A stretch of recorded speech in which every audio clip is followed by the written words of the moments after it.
Okay, so let's start. Good morning to each one of you.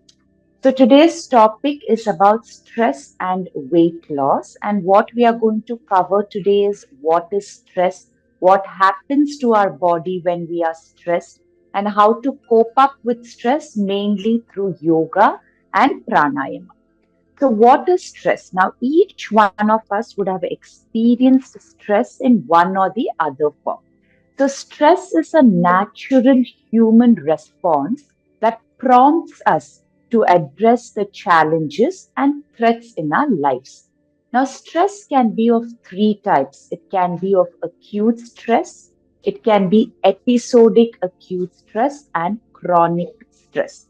Now, when I say acute stress, it is the stress which we face in our day to day lives. It could be anything like getting up and making preparations to go to work or just to run throughout the day. Those are stress which we face every day. Some are episodic acute stress, which happens suddenly, right? So you might have a fight, you pick up a fight. So that is an episodic acute stress.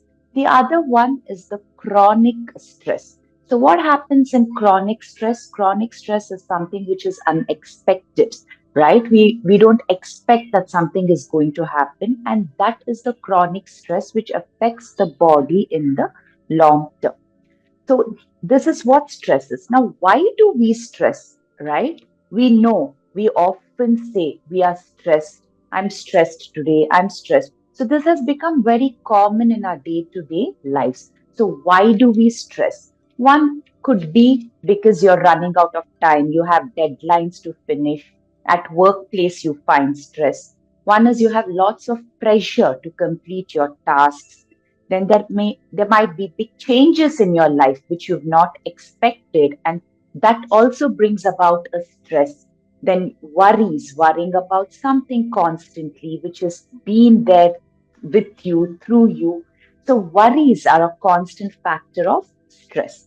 And also there are some factors which you can never control in your life, right? There are something which you can never control. You know about it, but still we try to control. That also adds to stress. And responsibilities that are very overwhelming, those that causes stress. And boredom, you often, when you don't have anything to do, you feel you're stressed, right? These are the few factors which might cause stress in your day to day lives. Then, what happens to your body when you are stressed? So, when we are stressed, there is a chemical which has been produced to prevent injuries. This is what is called as fight or flight or stress response. For example, imagine you're jogging and you have a growling dog coming. So, that is the immediate response, right? So, that is again stress. So, what happens? The fight and flight response, the stress response gets activated where your body knows, okay, you need to prevent yourself from injuries. Another example is you're walking and say you see a snake hanging on the tree. You're stressed. That is your flight and fight response. So when this happens, this response is an automatic physiological reaction. So this activates your sympathetic nervous system. So this is more like biological, but which is very general and you need to understand for your better understanding. So the sympathetic nervous system is the role of it is to respond to stressful situations. So whenever you are stressed, it is the role of the sympathetic nervous system. And the other one is the parasympathetic nervous system, which is for your when you are calm, when you're stress free. That is the role of parasympathetic. So what yoga and pranayama does is activates your parasympathetic nervous systems. Now if you would have, when what happens to your body when you are stressed, if you just recollect couple of times what happens to your body when you're stressed, there are a lot of things, there are a lot of changes on physiological and physical level. One is there is increased heart rate.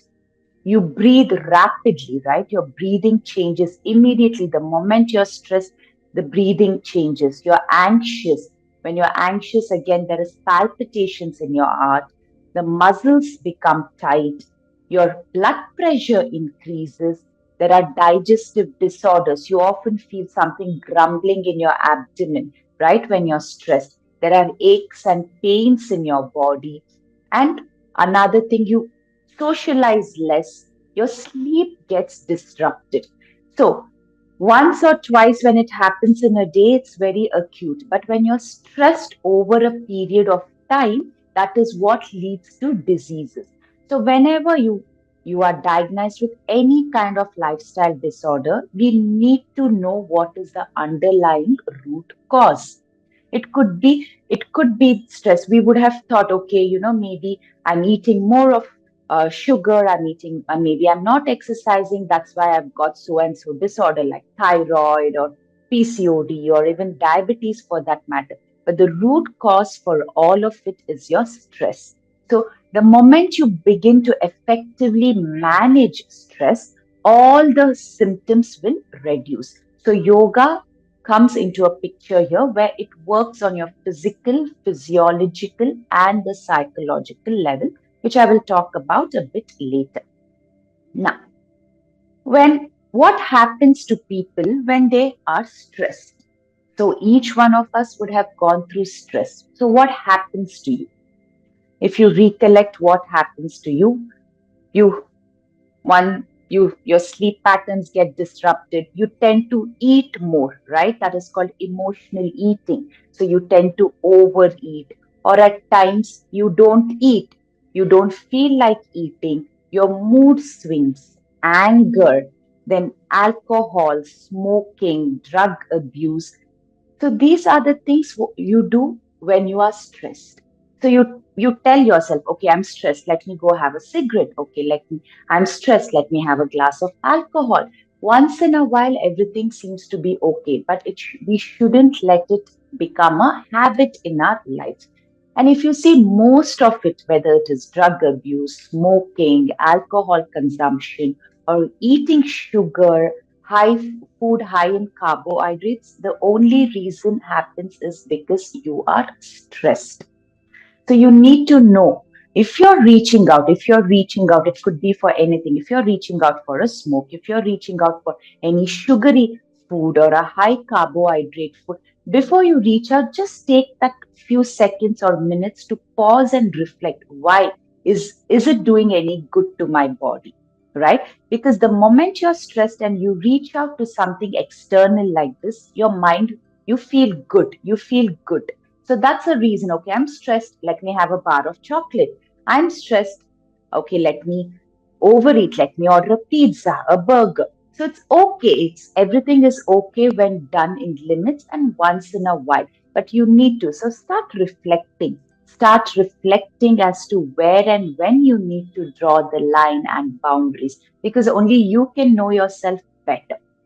Now, the next subtopic is how stress impacts the body weight, right?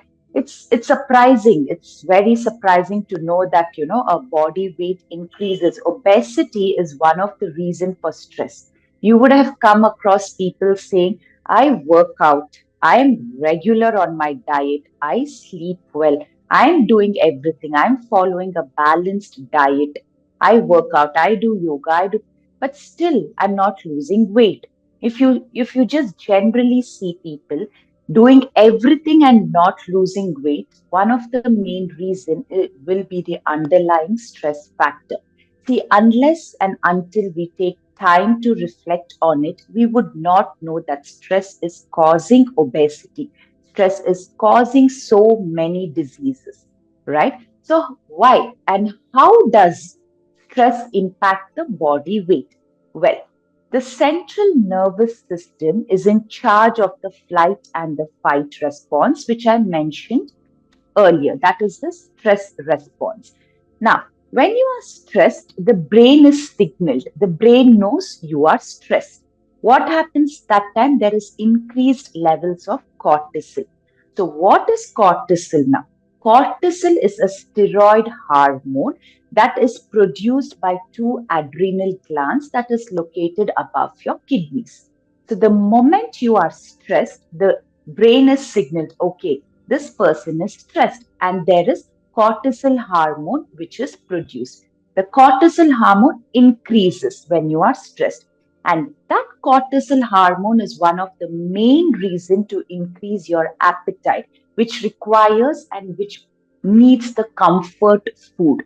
So that's when you reach out. No, I want to eat more. I want to reach out to that dessert. I want to have a pizza. I want to have a burger. I want to have a dessert. So it is the cortisol hormone which is signaling your mind that I need to have comfort food. And that causes the adipose tissue to accumulate fat. And especially if you see stressed, if you're overstressed, you will see abdominal fat. So one of the main reason for abdominal fat is your stress, right? So this adipose tissue causes the deposits of fat and it accumulates in the body, leading to obesity. Now, what happens when you do this, when the cortisol hormone is increased, there is a rise and spike in your sugar level or insulin level. This will this will trigger your body to reach out to food which is high in carbohydrates, fat, and sugar.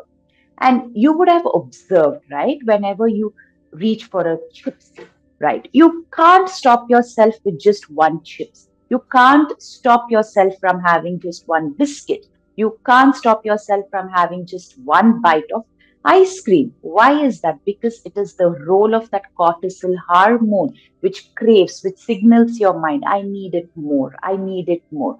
And that's when we tend to overeat. So when we tend to overeat, that is what leads to obesity, fat. So we would have seen, right? You would have seen most of them say, I'm losing fat everywhere, but I have so much of fat in my abdomen. No matter what I do, it is not reducing. The underlying cause is your stress and the increased levels in your cortisol hormone.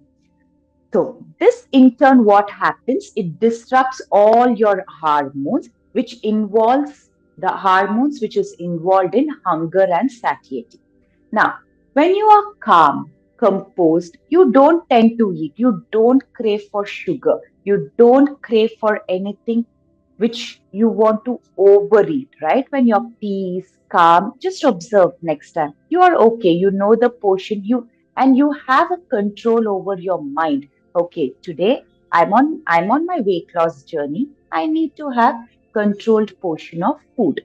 So we know the brain is signaled, yes. But the moment you're stressed, what happens? The cortisol hormone comes into play and it triggers the mind. No, I need some comfort food.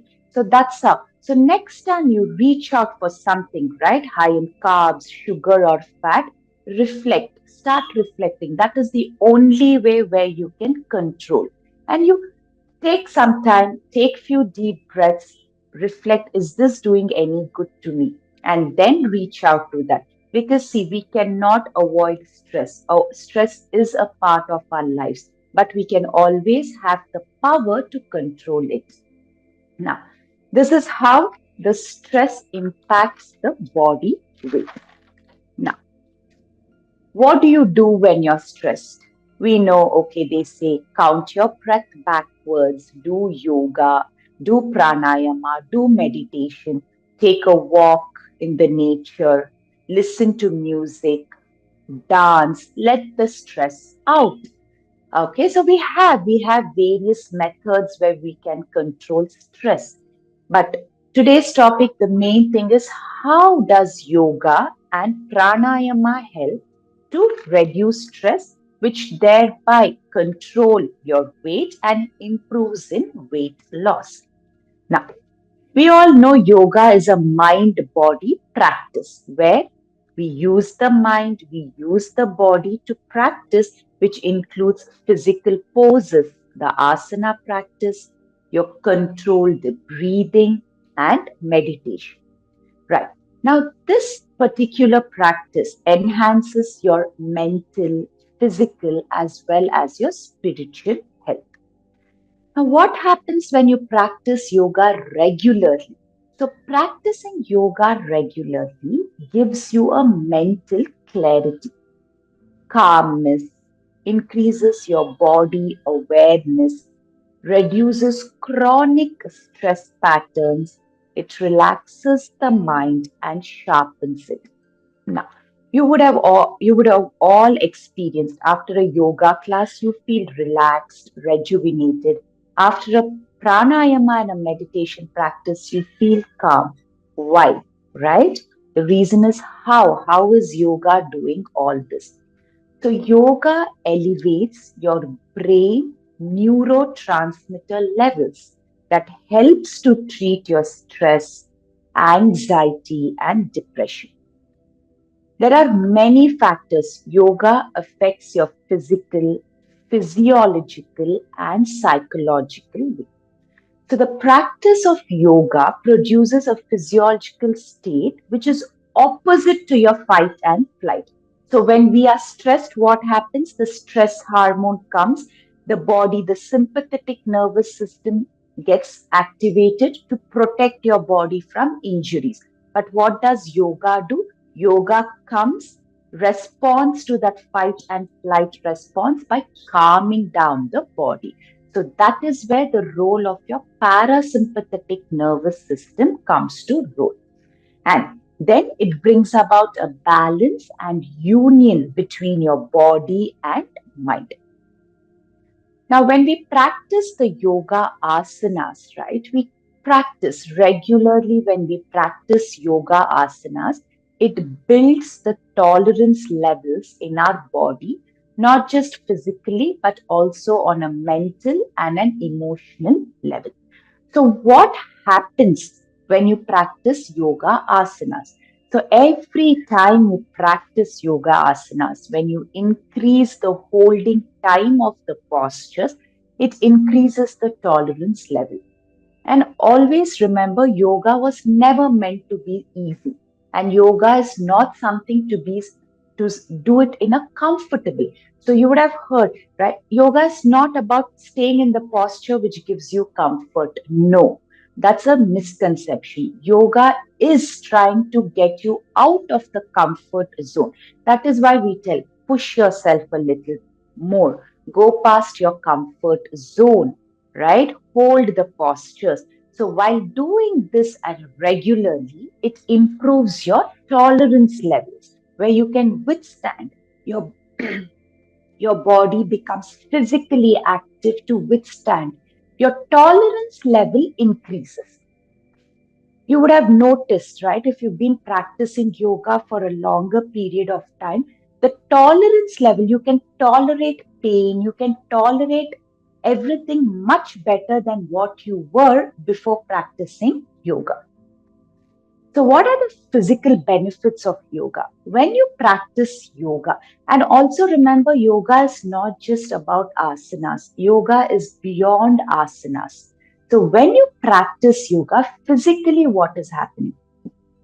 Your body is getting stronger, your cardiovascular health is getting improved, your muscles get strengthened, the blood pressure gets normalized, and it is also an antidote for stress and promotes improved and better sleeping patterns, right? So when you practice yoga nidra, when you practice pranayama, your sleeping patterns get better because it is an antidote. As I said, it is working on your parasympathetic nervous system.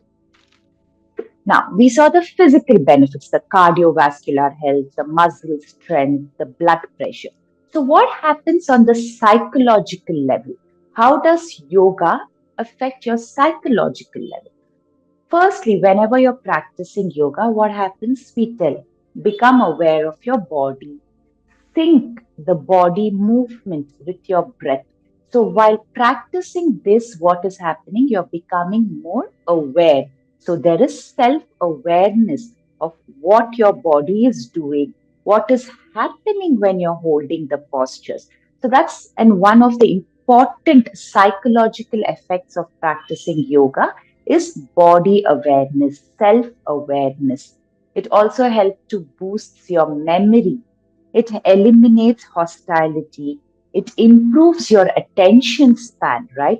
Your focus, your concentration increases. It lowers the risk of mental health. There is your mood improves. You would have seen after a yoga class, when you've started yoga, how you feel, and at the end of the yoga class, how you feel. Your mood is elevated. And even if you've gone through like the effects of trauma, it could be the chronic stress. With regular practice of yoga, it reduces. It reduces your depression, anxiety, and stress. So, automatically, when you practice yoga, your stress is being reduced. So, when your stress is being reduced, what happens? Whatever you would do when you are stressed automatically reduces. So, one of the main factor was overeating. So when you control your stress, you control your eating patterns, which will not lead to your weight gain or obesity. So this was the psychological effect. Next will come your physiological effect. So how does yoga help in the physiological level? So in physiological level, it enhances strength, right? You would have observed, like as you practice yoga, you get stronger. Every posture, when you hold it for a bit longer, when you come up with various variations, when you do more number of Surya Namaskars, you would see a progress. If today you could do just 5, over a period of time, you can reach up to 12. So that's an indicator how your strength has improved, your flexibility, your balance. And also, the physiological effect of yoga, it improves your respiration. It corrects your breathing. So when we are stressed, what we do, we breathe rapidly, right? That's when people tell, start counting backwards, 10 to 1. And as you do that, what happens? You feel a bit calmer, your anger reduces. So it improves your respiration, your energy, your vitality. And as it reduces the stress hormones, what happens? It increases the beneficial brain chemicals.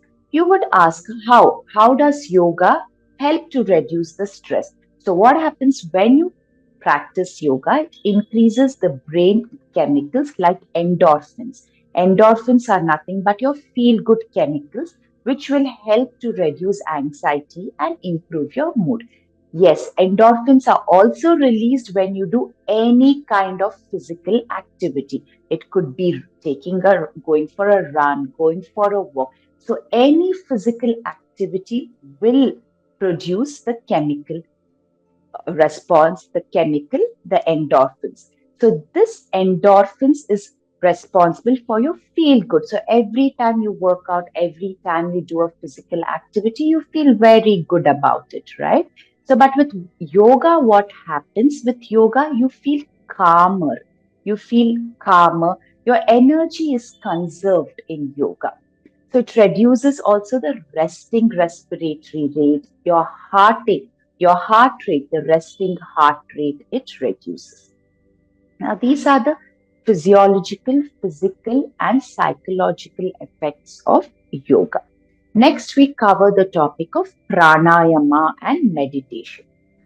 Will pranayama help in losing weight? Definitely, yes. Not only reducing stress, but pranayama helps to reduce weight. How? There are certain practices, right? Like Kapal Bhati, your passive inhalation, forceful exhalation, your Bhastrika, where you forcefully inhale and exhale. All this is linked, directly linked to your body's metabolic rate, your gut health, and digestion. Now, for example, let's take Kapalbhati. So when you do Kapalbhati, you you rapidly exhale, right? You're contracting your abdomen. When you do that, there is digestive fire called Agni, which gets activated. Now, when that gets activated, it is directly linked to your digestion.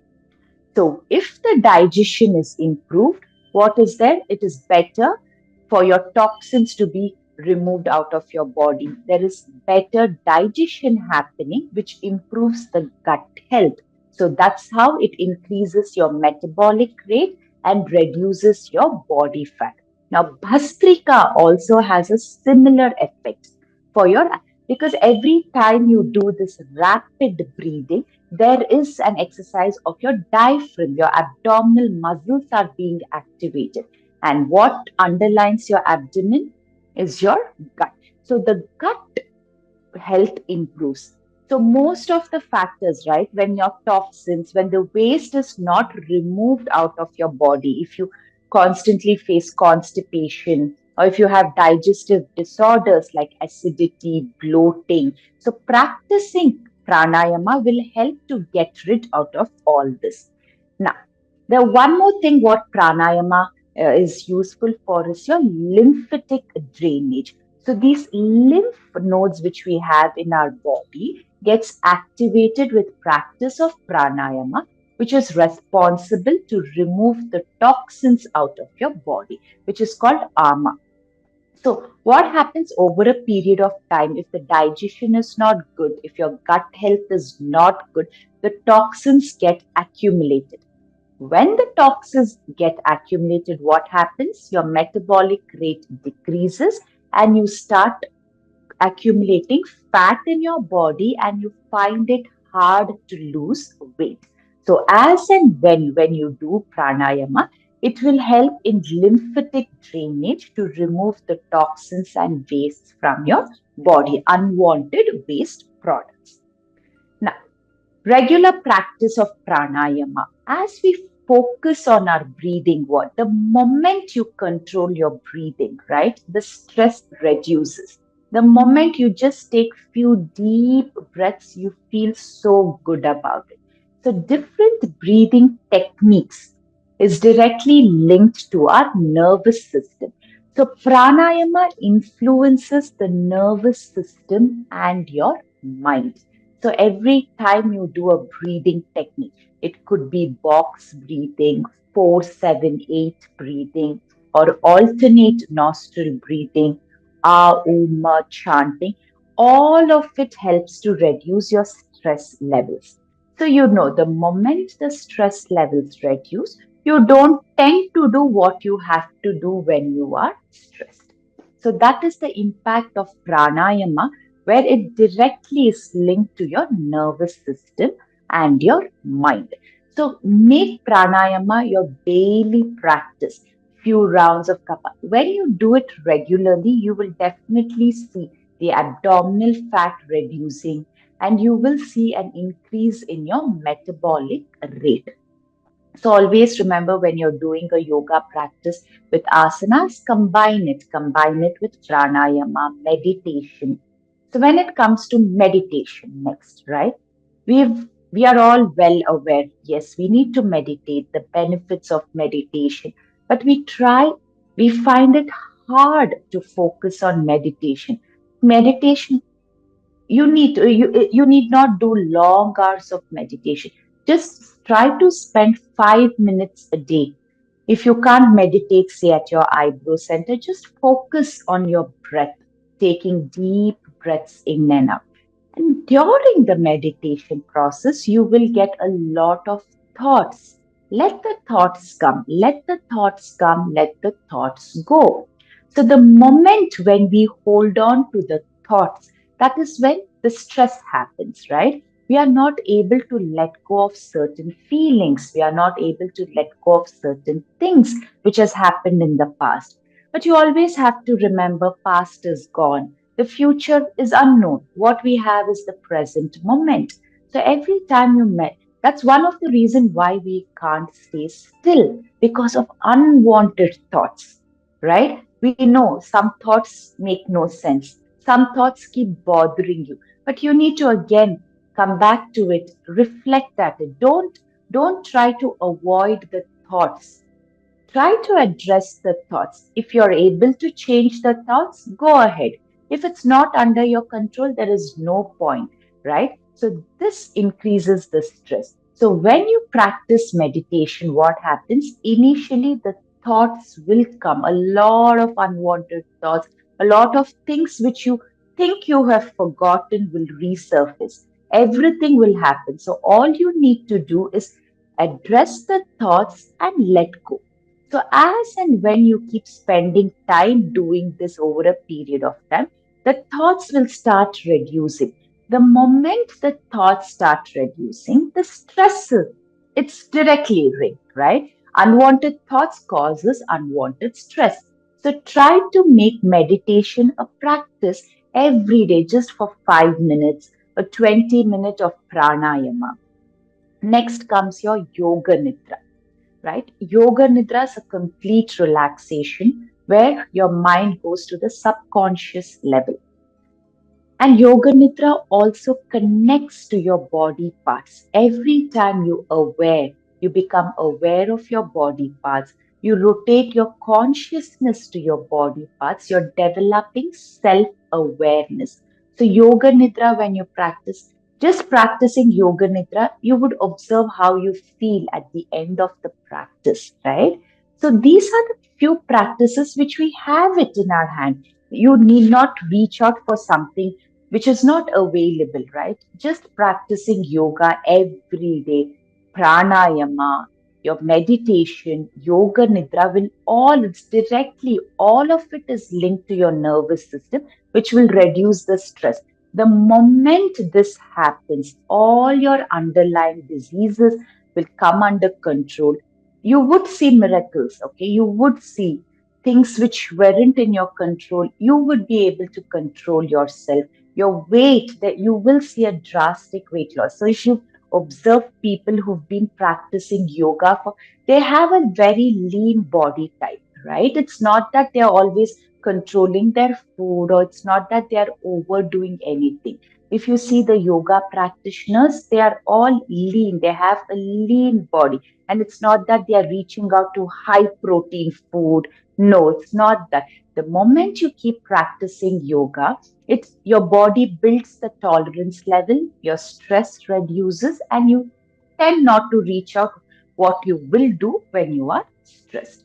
So keep all these pointers in mind and make sure you practice every day. Okay, it could be, if you have the time, practice 7 days a week, or just do 5 days a week, and make sure you are consistent with your practice. See, it's not going to happen overnight, right? We see, especially in today's world, wherever you see everybody, whether it is youngsters, teenagers, middle aged, everyone you talk, oh, I'm stressed, I'm depressed, I'm anxious, I'm on anxiety pills, I'm on depression pills, right? It is. The world is changing, the world is becoming very mechanical, and we would have stress. But at the same time, we should know how to deal with our stress. So if you are struggling with weight, losing your weight, so practice, be mindful. Be mindful about your practice and just bring this small change in your daily routine and see how it's going to impact. You might have controlled everything from your food, from your sleeping patterns. So try, give this last try to be mindful about how yoga is impacting your weight and all other underlying diseases. Could be your thyroid, your PCOD, your arthritis, even bones, right? If you're a very fast, if you don't slow down, if you don't slow down, right? If you're very fast, if you're moving constantly, you don't take breaks. You won't know now, but in the later reason, that is the reason where you develop your arthritis. So everything which happens in your body has an underlying effect which is linked to stress. It's not that, okay, you have arthritis, yeah, they say your bone density is reduced, your calcium is reduced, but it is not just, it has an underlying effect. Now, when you say, I have thyroid, I have PCOD, when you go to the doctors, they say, yeah, you have thyroid, you have PCOD, which will lead to weight gain. But you need to be mindful, you need to be aware to know what caused your thyroid, what caused your PCOD in the first place, right? Is it your overeating? Is it the genetics which is playing the role? Is it your stress? Genetics definitely plays a role, but that does not mean that you will carry it forward, that you are bound. You are always in your control of your body. Okay, so be mindful. These are the practices which is easily available to you and which you can do it, right? So practice this. and then see how over a period of time it changes. And all that matters is your consistency. Consistent practice is the key to anything, right? So this is what I had to, and I wanted to share with you about how stress, what is stress, and then how it impacts your weight.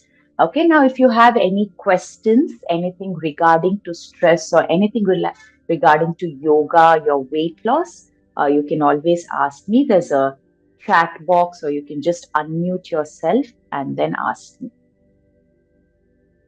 Or if you have any doubts regarding it, or regarding your yoga practice, your pranayama, go ahead.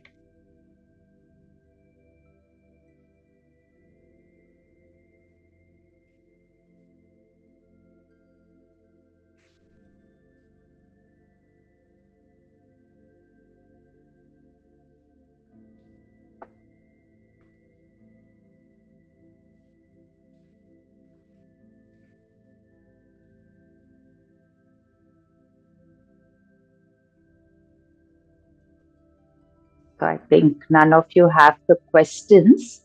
So I hope you've just got an outline of how to deal with stress and how it impacts with your weight. So if you have any questions regarding, we will continue and I'll answer it, or we'll end the session.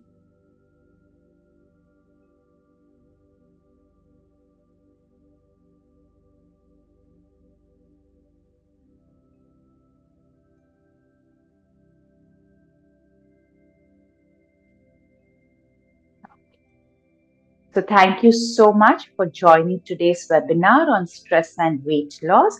So stay next week we'll come up with a new and a different topic. Yes, Padma. When will be the practice? When to practice yoga, Padma? So you can see early morning hours when you practice yoga, you are fresh, right? You feel energetic throughout the day. But make sure if you don't have time in the early morning hours, whenever you practice yoga, make sure you haven't consumed food for 2 hours before your yoga practice. And it's the same with your pranayama as well. So make sure your food is your, you know, you're not heavily eating, or the last meal is light. So minimum of 2 to 3 hours is what is recommended before your yoga and your pranayama practice.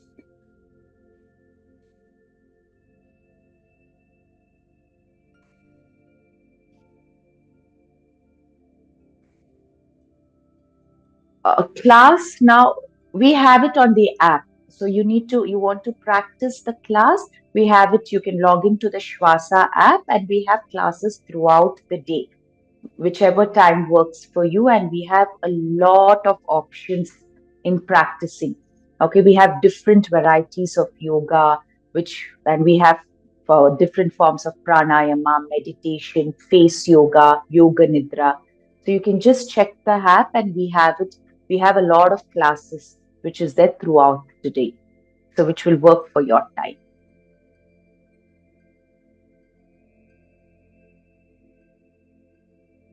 Thank you, Padma.